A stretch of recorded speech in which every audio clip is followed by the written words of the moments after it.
Hey everybody, it's Thomas. Let's talk about Blood Bowl, League of Blood Bowl. It's our weekly recap where we're going to look at, of course, what happened last week and what's going to happen next week. So, in case you haven't watched the game yet, which would be understandable, these are going to go up about the same time.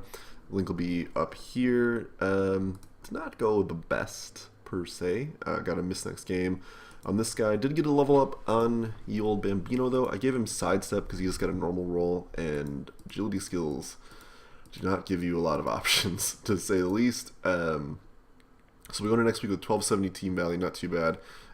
Did finally manage to lose some team fan factor, which is a little sad, but had to happen eventually. So we take a look at this. I got 40k out of it, which doesn't really matter, as you've noticed. I might get another reroll here. We'll see. I'm pretty happy with my team value being this low, though. So 2-1 loss, could have been a lot worse. Nearly was 3-1, but thanks to some stalling on Andrew's part, managed to not be so bad. I had a completion here that I forgot about, which was pretty funny. Missed up a touchdown there, but no injuries or anything like that. So walking away with a grand total of 6-9 SPP compared to the 4 casualty, 2 touchdown, 2 pass MVP monstrosity that Andrew got. So it's 10, 15, 17 SPP. Not too bad. Apparently my goal in life is to, or my job in this league is to give everybody all the points they need to do well.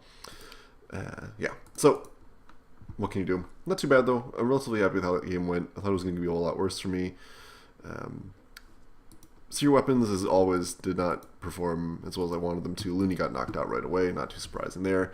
Bombardier managed to mostly hurt himself, from what I remember. Fnatic just pushed some people around, knocks people over. Nothing but stuns, as you can see. Yeah, not the best. Did manage to tackle him a bunch, which is always nice. Let's take a look at what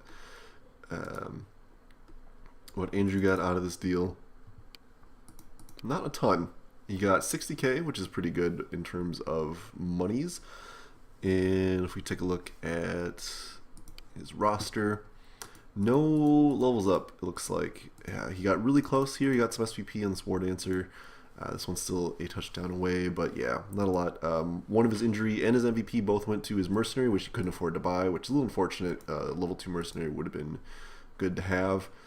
He can afford to buy a new thrower, replace the one that got killed the other week, so that'll put him back to 11 players, which is probably what he's going to do. I would assume catcher got a touchdown, almost level 3 as well, so that's good. This thrower also very close to getting to level 2, which will help a little bit. Accurate or sure hands would be good pickups for the thrower. Probably accurate, as I'd imagine what he would get to increase his passing power. Unless he gets doubles, and then he can get strong arm, so that'd be good. Otherwise, yeah, elves. Hopefully he's pretty close actually to getting levels up on a bunch of these players, so I'm assuming next week he'll get a little bit more out of that. We'll talk about that as we move ahead, though. And let's look at the other matches for the week. Let's start with this one. Another huge destruction of power from the Skaven team. 4-1, which is pretty consistent. It's pretty rare that she doesn't get 4 touchdowns. But what do we got here? 4 touchdowns, 2 casualties. I'm guessing on Snotlean's pass, which is good, and an MVP, so that's 12, 16, 17, 22 SPP. Chris managed to get 6 casualties in there, which is a pretty good number for him. That's 12, 15, 18, so not too bad. Not as well as he got from me, I believe, but pretty good nonetheless. 80,000, again, she's rolling extremely well. Not that she especially needs it at this point. Although, given that she's got these 2 players out, buying 2 linemen wouldn't be too bad. It would avoid getting mercenaries and would give her a deeper bench in the future. At this point, her team value is so high, doesn't really matter too much. This Gutter Runner made it to level 4. This one's out with a Niggly, not too bad. But this Gutter Runner is going to be level 4. A couple things you can get. Shadowing wouldn't be too bad. Tackle, never a bad option. At this point, you can kind of do whatever. Block, dodge, and sidestep is a pretty good ball runner, or just harasser in general. This thrower got a level up. I'm assuming this one's already got accurate, so probably something like block would be good. Kick wouldn't be out of place, but Certainly getting more punching power on this team wouldn't be the end of the world. Yeah. Oof. Not the best to have all these players out. That's going to be 1, 2, 3. I think this one's out too, so 4 players out next week. So yeah, I'd buy into that would be okay. Could get around with mercenaries as well if you don't want to inflate the team value too much. We'll see there. Chris is the other side of that, beating. What did he walk away with? 20, which is not the best, but not a lot for him to do. Spent some money. Looks like he got a reroll and bought a cheerleader, which, as always, I'd question the usefulness of, but you know, it's not the end of the world. Levels up. Which aren't too surprising given how much SP he got. He got a level up on the block ogre. Not too surprising. I'm sure he was throwing lots of punches. And a level up on the guard ogre. So a bunch of things you can get. Probably will depend on what kind of rolls he gets. I'm done kind of picking what or guessing what it will be. Guard would certainly be okay here. Could certainly get break tackle. Break tackle on either of these pieces would actually be pretty good, especially in the guard one. Actually, it would let the guard be more mobile. Only one snotling out for the next game. I don't know if he cares. You might fire him and replace him, but it doesn't matter too much. Yeah. Ogres. I think this means Chris is pretty much out for playoffs, but that wasn't too far out of a question anyway. Let's take a look at the other matches for the week. We already covered this one. This was the forced concession, so let's take a look at that. 80k, which is really good.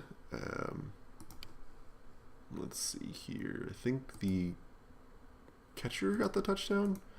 Not seeing any other level ups here. This one got tackle. I don't know if she had tackle before or not. Oh no, it was the thrower that got the level up. That's right. So the thrower got sure hands, or the thrower also got a level up, I think. So, what did level up here? I'm just not sure. Must have been the catcher, I guess. Nothing else looks new. But the thrower got a level up as well and got sure hands. This will definitely be a huge help for this team. Picking up the ball is something that Amazon's always struggle with, and something Sid definitely struggled with. So sure hands with 3 agility is basically almost a guaranteed pickup. Especially being this on the thrower, this should definitely help move the ball around. Sid likes to pass quite a bit, so should definitely help. And looks like he bought a replacement thrower with his money. But back to 1440 for a team value. Not too bad. It's like this team didn't get quite so beaten up in the early weeks, but of course he did, which explains his current standing, which is a little unfortunate. Amazon team definitely could and should have done better early on, but unlucky is unlucky. This one here, we've got, looks like Mark played against the other Goblin team. 80k for Mark. Ooh, ridiculous. A 2-0 win for him. Looks like a lot of punching was done. 6 casualties and 2 kills. I mentioned last week that more kills would be good to see, and apparently Mark decided to oblige. Looks like one suffered casualty from a tackle out. The video will be up here. You can take a look and watch it there. It was a pretty good game from what I remember. It's been like about a week since I watched it though, so I don't remember all the details. 1 casualty, an MVP, 7 SPP is not the best thing to walk away from, especially compared to the 6, so it's 12, it's 18, 23 SPP that Mark got. Oof. Big changes. Let's take a look. That's the same. This Super Blitzer leveled up and got Mighty Blow, Tackle, Mighty Blow, Block, 4 Strength. Not too bad. This Blitzer actually has the potential of making it all the way to level 5. Unlikely given the number of games that are left, but who knows? Many hits as this guy throws, wouldn't be too surprised. Let's see what else we got here. I think the thrower is leveled up here. This lineman definitely didn't have wrestle before. This Goblin's almost level 3. That'll be exciting. A couple things you could get there, but we'll talk about that when he gets there. This Goblin definitely leveled up, got 2 heads, which is good. It's basically like +1 agility for dodging as far as the Goblins are concerned, so this Goblin will be everywhere and be really annoying. Anything else? Nope. Looks like those are the only big changes here, but this Skaven Blitzer got to level 4, so that's pretty good. 2 players level 4 now. Not too bad whatsoever. Really scared of this piece, and I'm glad I didn't have to play him until maybe the playoffs, which even then, who knows what will happen. 330 in the bank, nothing to spend the money on. Not too bad. Could get the reroll, but it's at 1510 for team value already. Probably better off just hanging out, not doing too much more. And let's look at the other Goblin side of things. Money doesn't matter too much. We got 30, which is okay. Wow, a lot of a lot of injuries suffered here. 8 casualties, so 2 of these were from dodge outs, is what that sounds like. Team different reflects that. Who went down? The Pogo went down. That's a pretty big loss. Looks like that's it in terms of lost pieces. Everyone else looks like they're about the same. This Goblin's got to level up. Could be a bunch of things. I like diving tackle. I like catch. Sidestep, never a bad pick necessarily. I do remember that this troll was injured, or no, this troll was, one of these trolls got injured, but then regeneration saved it. Yeah, no big surprise there. Yeah, no big changes for this team. We got some money. Definitely replacing parts would be what I would want to do. For the sure, you need the Pogoer. Set 70. He was talking about firing his Bombardier, which I'd recommend because sidestep is nice, but Bombardier really needs Hail Mary. That's about it. Everything else is just sort of extra team bloat. Yeah. Sidestep +1 agility. Goblin. I'm so jealous. We'll see what happens here. Maybe rolls lucky again. Certainly getting doubles roll would be great. Real skills are always good. And then up to him if he wants to fill his roster out. 1240 is probably the lowest team value around now. Still lower than me because he's missing pieces, but yeah, I would say hiring the Pogo is for sure a necessity. Other pieces are certainly optional. Firing the Bombardier probably the way to go for sure. So let's take a look at what's going to happen for next week. We've got me versus Skaven. This should be a pretty straightforward I lose type situation. Skaven team is pretty difficult. I managed to keep them to 1 touchdown from what I remember from our previous game. I could be wrong about that. Let's take a quick look. Skaven. This one. Yeah, I kept her to 1 touchdown that time. So maybe I can do a repeat performance and not give her too much, but she already has everything, so who cares? So 1270 compared to we have here 1320 levels up, and either mercenaries or replace players is looking at 1440, 1460 I think. So that'll mean a little over 150 for me. Probably just get bribes at that point. More chainsaw all the time is essentially how that's going to go, assuming it doesn't get too beat up. But yeah, I totally expect to lose this game, which is, who knows? Maybe I'll get to go crazy, but probably unlikely there.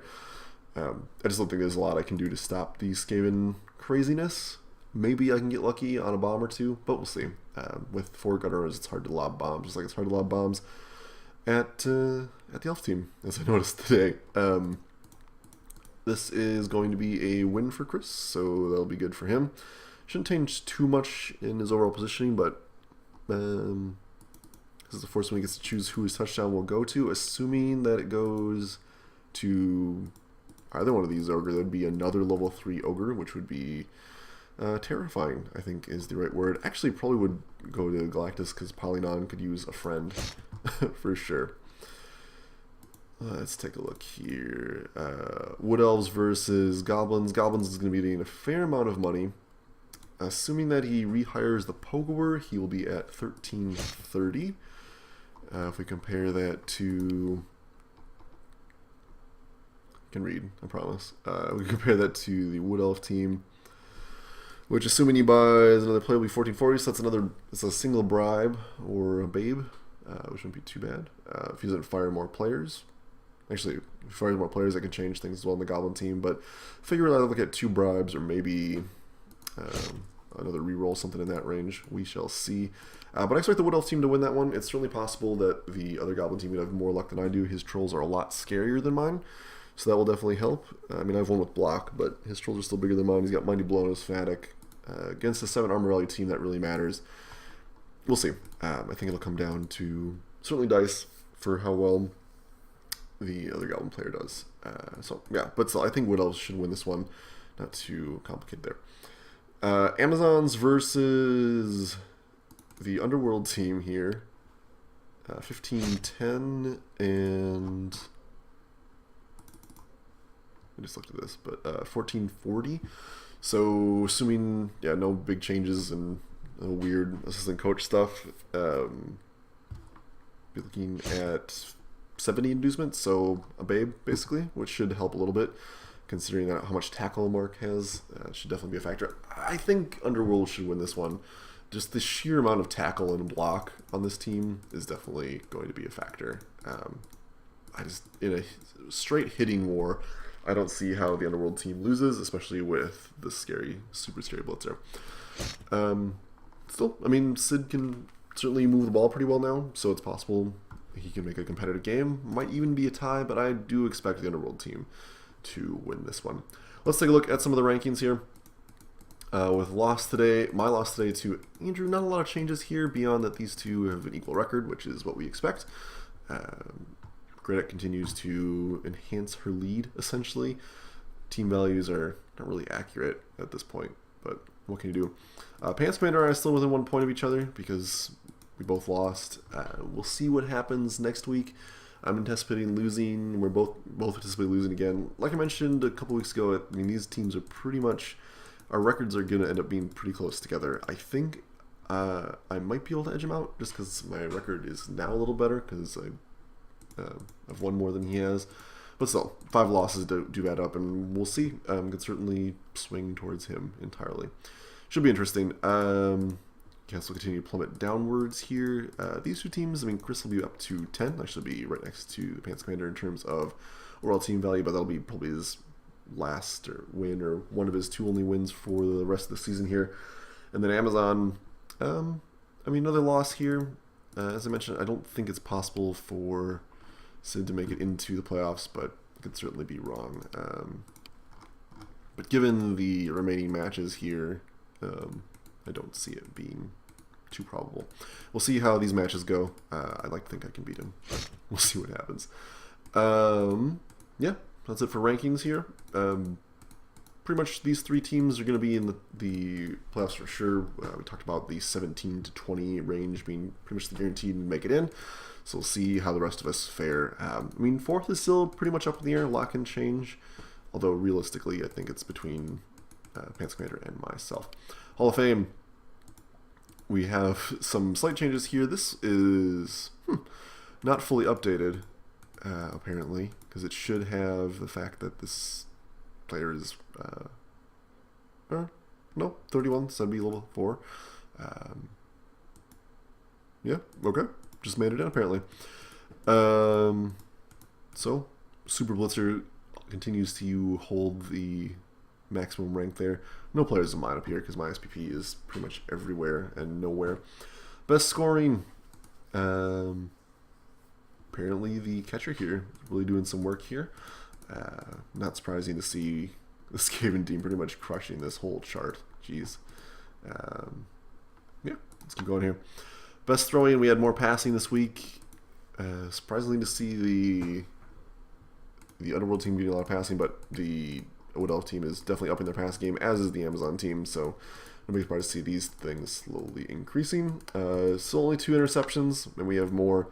Most injuries. The other team is really starting to dominate this, so not too surprising there. Best runner, I ran some more. What can I say? The Skaven team is certainly piling it up in there, though. Best throwing is the Wood Elf, not too surprising there. Survivor means nothing. Hey, look at that. Broke 2. Way to go, Underworld team. And best receivers, more catches for the Skaven team. And any other changes here? Not in particular.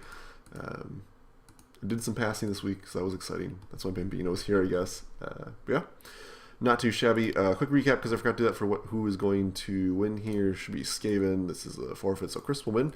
Wood Elves and Underworld. So a little bit back and forth there for how that should go. But that's what I'm thinking. And that's what it is. Thanks for watching, everybody. I'll talk to you later.